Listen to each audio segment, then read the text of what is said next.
So bank Nifty में आज अच्छा खासा फॉल हुआ था। तो बैंक निफ्टी जो है आज गैप अप थोड़ा सा ओपन हुआ था और ये 57,825 के आसपास में गैप अप हुआ था और इसका हाई गया था 57,877। फिर नीचे प्राइस यहाँ तक ट्रेवल की थी डिमांड एरिया तक 57,251 के आसपास तक यहाँ पर तक ट्रेवल की थी। फिर पुल बैक हुआ था और यहाँ पे प्राइस जो है आज मार्केट क्लोज हुआ था 57,527 के आसपास में। फिर देखते हैं 10 मिनट पे एक्चुअली हुआ क्या था।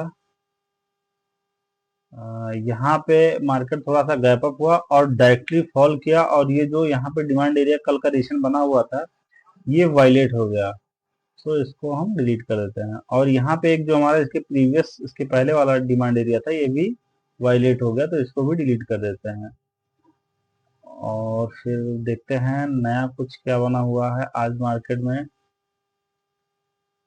नया प्राइस एक्शन के हिसाब से यहाँ पे एक डिमांड एरिया बना हुआ है 75 मिनट पे और 125 मिनट पे देखते हैं। 125 मिनट पे सप्लाई एरिया बना हुआ है।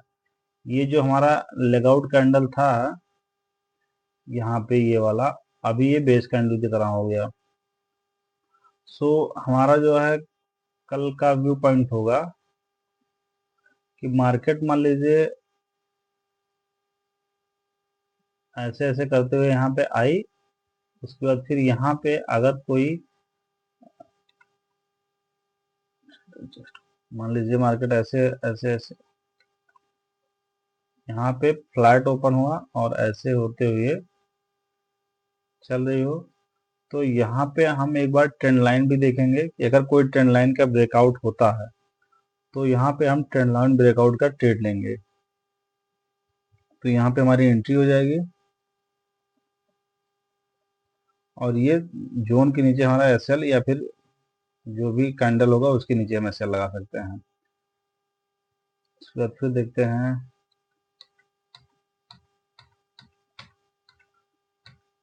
और फिर मान लीजिए प्राइस ऐसे आई, उसके बाद फिर यहाँ पे अगर ट्रेंड लाइन नहीं बना तो यहाँ पे मान लीजिए कोई ये रेड कैंडल बनी और ये फिर ग्रीन कैंडल बनी।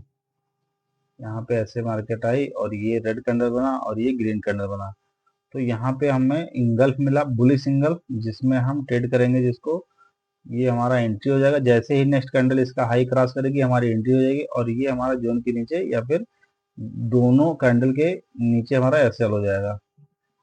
फिर 2:1 हमें ट्रेड मिलेगा। फिर नेक्स्ट देखते हैं तीसरा व्यू पॉइंट क्या होगा।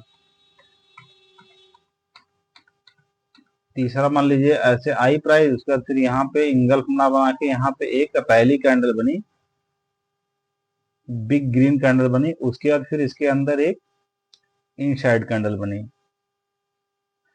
तो हमारा यहाँ पे ये इनसाइड कैंडल का जैसे ही नेक्स्ट कैंडल इसका हाई क्रॉस करती है ये हमारा एंट्री हो जाएगा और ये हमारा स्टॉप लॉस हो जाएगा नीचे, ये हमारा जोन के नीचे या फिर जहाँ पे भी हमारा रिस्क रिवार्ड मैनेजमेंट होता है वहीं पे हमारा एसएल हो जाएगा। फिर हमें ट्रेड 2:1 का लेना होगा। नेक्स्ट देखते हैं, ये हमारा हो गया। फिर अगर मान लीजिए यहाँ पे कोई ट्रेड मिलता है तो हमें टारगेट कहाँ तक, टारगेट हमारा होगा 57, यहाँ तक 57,668 से पहले ही हमारा जो है टारगेट होगा। यहाँ से प्राइस मूवमेंट करेगी फिर यहाँ तक हमें जो है पहला हमारा टारगेट यहाँ पे होगा अगर बाई का ट्रेड मिलता है। और फिर अगर मान लीजिए यहाँ पे मार्केट ऐसे अगर पहले डाउन में आई तो डिमांड एरिया में आई, तो अगर मान लीजिए मार्केट यहाँ से ऐसे बुलिश हो गई और यहाँ सप्लाई एरिया में गई तो फिर यहाँ पे ट्रेंड लाइन ब्रेकडाउन का ट्रेड मिलेगा, हमें मिल सकता है। यहाँ पे अगर ट्रेंड लाइन ब्रेकआउट हुआ तो हम ट्रेड में एंट्री ले सकते हैं, ये हमारी एंट्री हो जाएगी। और ये इसके ऊपर हमारा जो है यहाँ पे हमारा ये सेल हो जाएगा। या फिर एक पॉइंट तो यहाँ पे फिर वही सेम, या फिर इनसाइड कैंडल यहाँ पे मिलेगी तो इनसाइड कैंडल का लो ब्रेक होगा, जैसे नेक्स्ट कैंडल का लो ब्रेक होगा उसके बाद हमें एंट्री मिलेगी। या फिर यहाँ पे इंगल्फ बन रहा हो, यहाँ पे ऐसे मान लीजिए रेड कैंडल, ग्रीन कैंडल बनी, इसका फिर ये नीचे रेड कैंडल बनी, तो इसका जो है ये हमारा ऊपर एसएल हो जाएगा और यहाँ पे 2:1 का हमें ट्रेड मिलेगा और ये हमारी एंट्री यहाँ पे हो जाएगी। तो और हमारा जहाँ यहाँ पे अगर ट्रेड मिलता है तो हमारा टारगेट यहाँ तक होगा, ये 57,400 के आसपास तक हमें यहाँ पे ट्रेड को एग्जिट हो जाना होगा, क्योंकि यहाँ पे डिमांड एरिया है, प्राइस यहाँ से कभी भी रिवर्स हो सकती है। तो कल के लिए यही दो व्यू पॉइंट होंगे कि मतलब यहाँ पे अगर आती है तो यहाँ पे हमें लॉन्ग का ट्रेड मिलेगा, और यहाँ पे प्राइस आती है तो फिर हमें शॉर्ट का ट्रेड मिलेगा। जो भी मिलेगा, जो भी हमें अगर बुलिश, यहाँ पे अगर बुलिश का कोई सिग्नल दिखता है तो हमें यहाँ लॉन्ग का ट्रेड लेना होगा। यहाँ पे अगर कोई शॉर्ट का ट्रेड मिलता है, यहाँ पे शॉर्ट सिग्नल कोई मिलता है, कोई ऐसा पैटर्न मिलता है जिससे हम शॉर्ट का ट्रेड ले सकते हैं, तो उस पर हम शॉर्ट का ट्रेड लेंगे। और कल मार्केट में भी यहाँ से ऐसे आए फिर ऐसे इसी के बीच में ट्रैवल करे करे हो सकता है, और या फिर हमें हो सकता है दोनों साइड का ट्रेड मिले कल। यहाँ पे पहले अगर प्राइस आती है तो यहाँ पे कोई भी पैटर्न दिखता है तो हमें लॉन्ग का ट्रेड मिलेगा, और अगर पहले प्राइस यहाँ पे आती है और यहाँ पे, तो हमें यहाँ पे शॉर्ट का ट्रेड मिल सकता है। या फिर हो सकता है पहले यहाँ पे आए फिर यहाँ पे जाए, तो यहाँ से लॉन्ग का ट्रेड, यहाँ से शॉर्ट का ट्रेड, जो भी होगा। अगर पहले यहाँ पे आती है तो हमें शॉर्ट का ट्रेड, और या फिर पहले यहाँ पे आती है तो लॉन्ग, या फिर पहले यहाँ पे आती है तो लॉन्ग का ट्रेड, यहाँ पे पहले आती है तो शॉर्ट का ट्रेड। तो डिपेंड करता है कि मार्केट में कैसा मूवमेंट दिख रहा है। अगर यहाँ पे हमें कल दोनों, यहाँ पे डिमांड एरिया और सप्लाई एरिया के बीच में प्राइस स्टक होने की पॉसिबिलिटी है, और फिर यहाँ से हमें सप्लाई एरिया से हमें शॉर्ट का ट्रेड मिल सकता है, और यहाँ पे डिमांड एरिया से हमें लॉन्ग का ट्रेड मिल सकता है। कल के लिए हमारा व्यू पॉइंट यही है। सो कल फिर देखते हैं मार्केट में क्या होता है।